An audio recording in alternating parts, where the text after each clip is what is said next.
there's a race for president of the United States. The current sitting president is running for re-election. 3.5 months from the election, he decides not to run. The sitting vice president then takes the mantle, running against a former president of the United States who had been running for 10 years with 107 days. People didn't used to get sick of the candidates because you barely ever saw them unless you happened to be standing at the back end of a train. But now we never stop seeing them. The winner in modern elections comes down to who we're less tired of. Bill Maher just unleashed a full display of fireworks directed at Kamala Harris, and the entire moment played out like pure comedy gold. In his signature fearless style, Maher broke down the confusion, mixed messaging, and ongoing disconnect that critics say has followed Harris throughout her time in office. He highlighted how her public responses often feel out of rhythm with the concerns people are actually talking about, creating a gap that continues to grow. What made the segment unforgettable was Maher's delivery, sharp, electrifying, and perfectly timed. Every punchline landed, every observation stirred the audience, and the blend of humor and critique kept viewers glued to the screen. Whether you agree with him or not, this was Maher at his most entertaining and unfiltered, and it's a moment you truly have to watch for yourself. When Joe Biden was still hanging on to be the candidate, many of the pundits said that to switch him out this late would cause chaos. Yeah, that was never my position. And indeed, what happened was Kamala Harris said, "Oh, look, I guess it's my turn." And the next day, a grateful nation handed her $500 million. The only reason we stay stuck in permanent campaign mode is money. It's estimated this year that $16 billion will be spent on political ads. It's time we admit that the endless campaign exists only to enrich advertisers, political consultants, and what's left of the news media. The DNC never fully understood the risks when they rallied behind Kamala Harris as their 2024 nominee. The cracks in the strategy were visible long before her name was officially announced. Joe Biden resisted stepping aside, and party leaders continued supporting him until his disastrous debate performance left them with no choice but to scramble. When Harris was suddenly pushed into the spotlight, the party tried to steady the chaos with an enormous wave of funding, hoping a massive war chest could fix the growing problems. But money couldn't repair the messaging issues, calm voter concerns, or rebuild the trust that had already slipped away. Instead of confidence, the move looked rushed and uncertain, a last-minute gamble with no clear plan, no cohesive direction, and no real strategy for holding on to power. In the end, it felt less like a bold political move and more like a desperate attempt to stop the ship from sinking. The fact that we're just getting to know Kamala isn't bad, it's great. Great for her, great for the country. People didn't used to get sick of the candidates because you barely ever saw them unless you happened to be standing at the back end of a train. But now we never stop seeing them. The winner in modern elections comes down to who we're less tired of.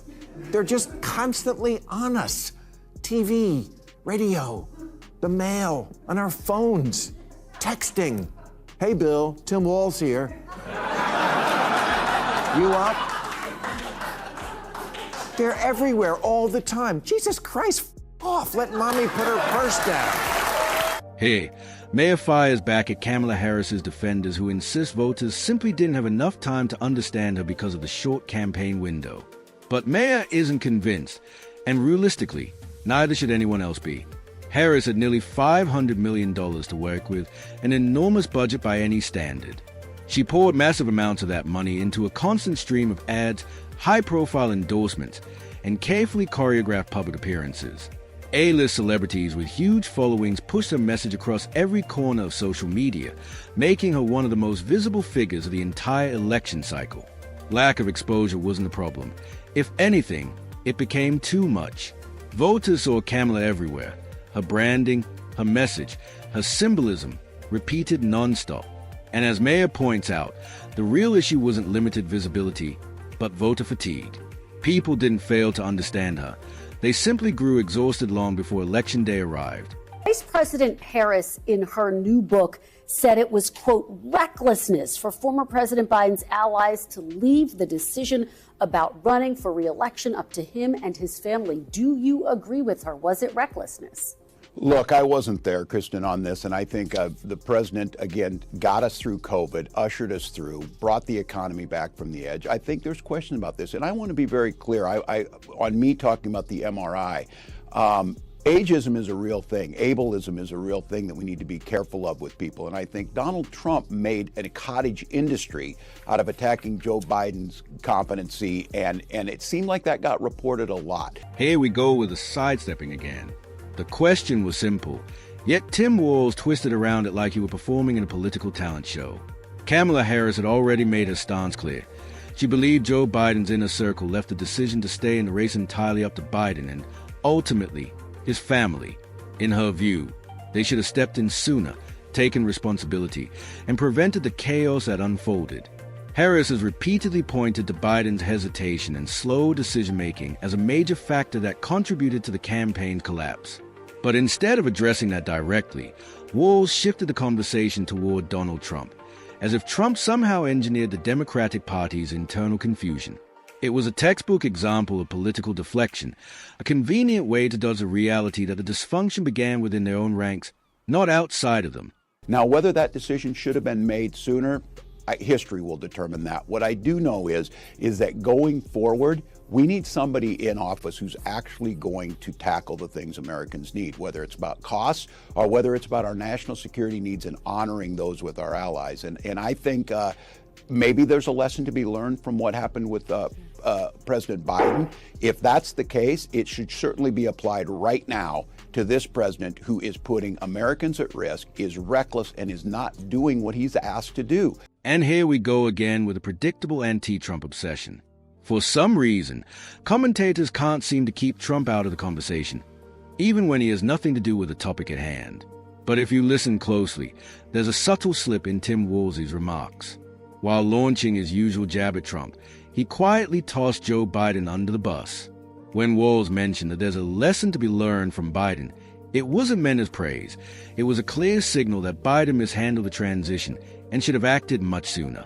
In effect, Walz unintentionally echoed the growing Democratic critique that Biden's hesitation and slow decision-making played a major role in the party's struggles. So even as he tried to distract viewers with another Trump mention, he ended up reinforcing the very criticism that Harris and others have been making all along. Former Vice President Kamala Harris has left the door open to potentially run for office again. Do you still think she's the strongest person to run for president in 2028? Well, I'm glad she's out there, and I'm glad a whole lot of other people are out there, because I think Donald Trump sucks up so much oxygen. We need to have the Democratic Party out on the field, the broad, inclusive Democratic Party, talking about making life more affordable, talking about protecting freedoms, and I think Kamala Harris does a wonderful job with that. If she chooses to run, that betters all of us. We will have the process. We'll go through. I'm sure there'll be a lot of folks throw their hat into the ring, but that's good, and we need to make sure that we're providing the alternative that America's asking for. Now, it's easy to see why Kamala Harris chose Tim Walz as her running mate. Like Harris, he's a master at sidestepping direct questions, treating honesty like a political minefield. When asked a simple yes or no about whether Harris would be a strong contender in 2028, he couldn't give a straight answer. That hesitation speaks volumes. It hints at one of two possibilities. Either he doubts Harris's future viability, or is keeping the door open for the party's next rising star. The former seems far more likely. Harris's 2024 stumble already dented her credibility, and whispers within the Democratic establishment suggested she might struggle in 2028. Walz is aware of this, too. His careful dodge wasn't just caution. It was a quiet acknowledgement of the growing reality that the party is already looking beyond Harris, even if no one is ready to say it out loud. And I think she had a message last year that I'm proud of. I think, did it break through enough? Obviously not, but it's still a message that works, making sure that America is affordable for all, people feel included, and we tackle the toughest problem. And that's exactly Maher's point all along. Most Americans simply couldn't connect with Kamala Harris's message because it never resonated with their everyday reality. It wasn't due to disinterest or a lack of exposure. She had countless interviews, rallies, televised statements, and high-profile moments where all eyes were on her.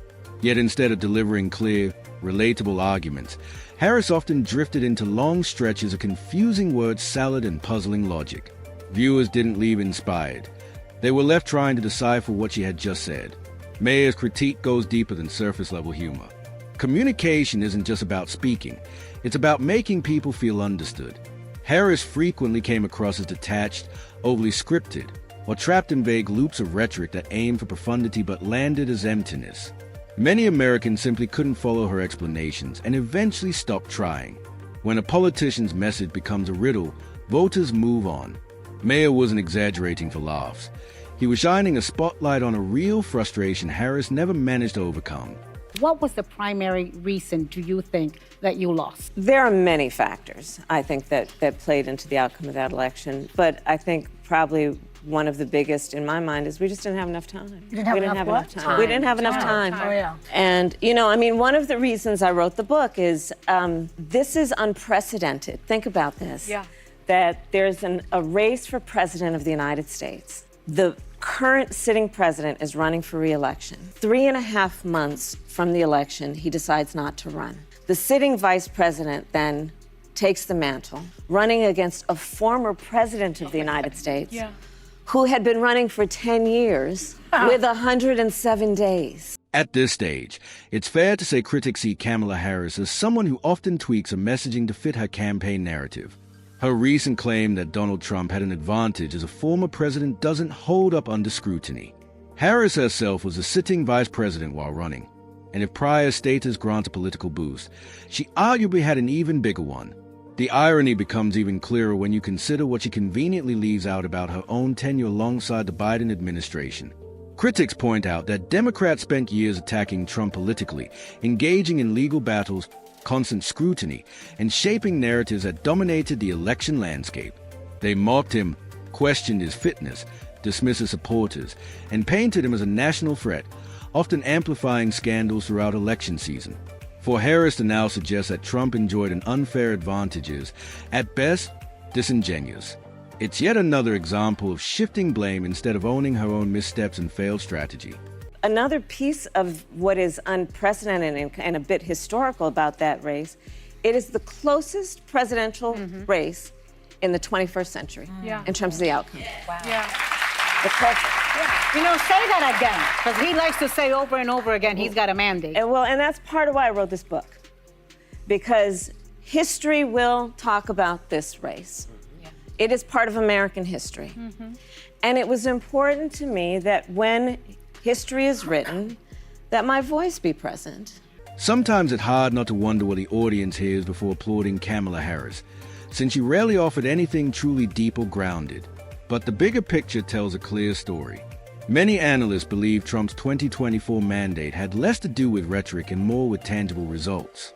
He captured 312 electoral votes to Harris's 226 and, for the first time in 20 years, won the national popular vote. Beyond the numbers, his victory reflected shifting demographics and voting trends. Exit polls showed he gained ground with several minority groups compared to previous runs and drew support from new or returning voters frustrated by economic issues like inflation and the rising cost of living. For many Americans, his win symbolized a rejection of the status quo, economic uncertainty, and dissatisfaction with the party in power. That discontent, more than pure admiration for Trump, helped turn the election into what many view as a mandate. Meanwhile, Harris struggled to connect, communicate, or persuade voters. No amount of applause or celebrity endorsements could fix that. Her message felt vague, her delivery confusing, and her campaign unfocused. Trump, on the other hand, leveraged a frustrated electorate, economic anxieties, and shifting voter coalitions to secure a decisive win. His victory wasn't merely a political comeback. It reflected a broader rejection of the country's current direction. The contrast between clarity and confusion, momentum and mismanagement, ultimately decided the outcome, and no post-election spin can change that reality.